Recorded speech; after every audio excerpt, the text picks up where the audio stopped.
পশ্চিমবঙ্গের আবহাওয়াতে একটা বড় পরিবর্তনের আশঙ্কা রয়েছে, কারণ দুইটি মডেল দুই রকম দেখাচ্ছে। অবশ্যই আপনারা জানাবেন আপনারা কোন মডেলটি থেকে দেখেন এবং কোন মডেল আপনাদের ভালো লাগে। আমরা রয়েছি জিএফএস মডেলের দিকে। আমরা জানি যে ঘূর্ণিঝড় সেনিয়ার আসার সম্ভাবনা কিন্তু আরও উজ্জ্বল হচ্ছে, অর্থাৎ আসতে পারে, সম্ভাবনাটা বাড়ছে। তবে আমরা জিএফএস মডেল থেকে এই মুহূর্তে দেখছি, সেটা আপনাদের অবশ্যই দেখিয়ে দিচ্ছি যে আমি কোন মডেল থেকে আপনাদের সেটা দেখাচ্ছি। ভালো করে লক্ষ্য করুন, আমরা জিএফএস মডেলের দিকে রয়েছি। জিএফএস এই মডেল দেখাচ্ছে বাংলাদেশের চট্টগ্রাম এবং মায়ানমারের দিকে সেনিয়ার ঘূর্ণিঝড় আছড়ে পড়তে পারে, এমন সম্ভাবনা রয়েছে 4 ডিসেম্বর তারিখের দিকে। তবে তার একটা গতিবিধি আপনাদের একটু দেখানোর চেষ্টা করব। বিভিন্ন রকমভাবে দেখতে পাচ্ছি আমরা। প্রথমে দেখুন 2 তারিখের দিকে যাচ্ছে উড়িষ্যার দিকে, তারপর সেটা আস্তে আস্তে উত্তর পূর্ব দিকে বেঁকে যাচ্ছে। উত্তর পূর্ব দিয়ে বেঁকার পর পশ্চিমবঙ্গের উপকূল সংলগ্ন জায়গা দিয়ে সেটা বাংলাদেশের চট্টগ্রাম হয়ে চট্টগ্রাম এবং মায়ানমারের দিকে আছড়ে পড়ার একটা চান্স বা সম্ভাবনা দেখাচ্ছে। জিএফএস মডেল কিন্তু একটু অন্যরকমই দেখায়, কখনো তার আপডেট মেলে, কখনো মেলে না। তবে সব থেকে যেটা নির্ভরযোগ্য, আমরা যেটা প্র্যাকটিক্যাল দেখে থাকি, সেটা রয়েছে ECMWF। তাই আমরা সেই মডেলটি নিয়ে আলোচনা করব সংক্ষিপ্তভাবে।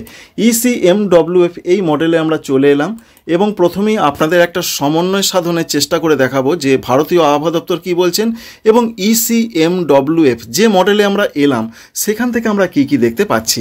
প্রথম কথাই রয়েছে 22 তারিখে একটি নিম্নচাপ তৈরি হবে। এটা কিন্তু আগে থাকতেই জানিয়েছিলেন ভারতীয় আবহাওয়া দপ্তর।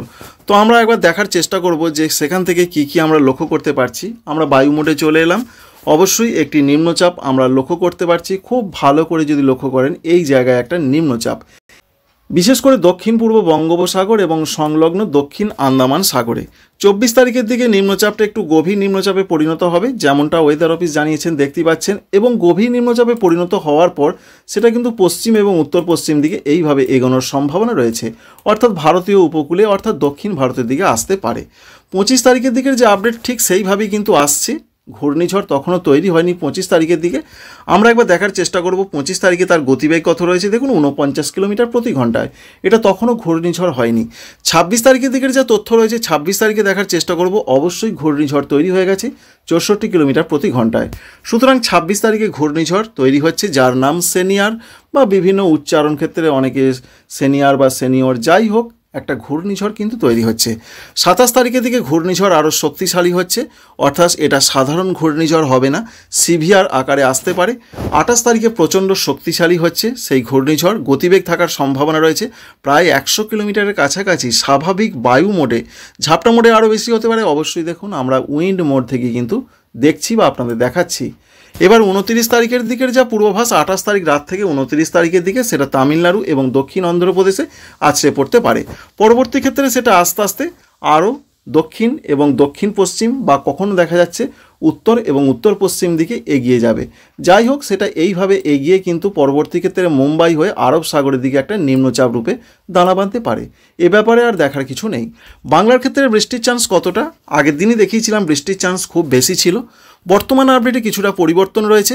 দেখুন, বৃষ্টি দক্ষিণ ভারতের দিকে প্রচণ্ড আকারে দেখতে পাচ্ছি আমরা, কিন্তু সেই বৃষ্টি পশ্চিম দিকে চলে যাচ্ছে, অর্থাৎ মধ্য মহারাষ্ট্র, মারাঠাওয়াড়া এই দিকে চলে যাচ্ছে।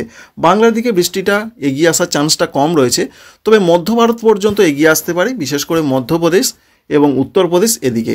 কিন্তু পশ্চিমবঙ্গের দিকে বৃষ্টির চান্সটা এই মুহূর্তের আপডেট থেকে আমরা দেখতে পাচ্ছি না। হয়তো বা বৃষ্টিটা আসতে পারে উড়িষ্যার দিকে, হালকা বৃষ্টি আসতে পারে।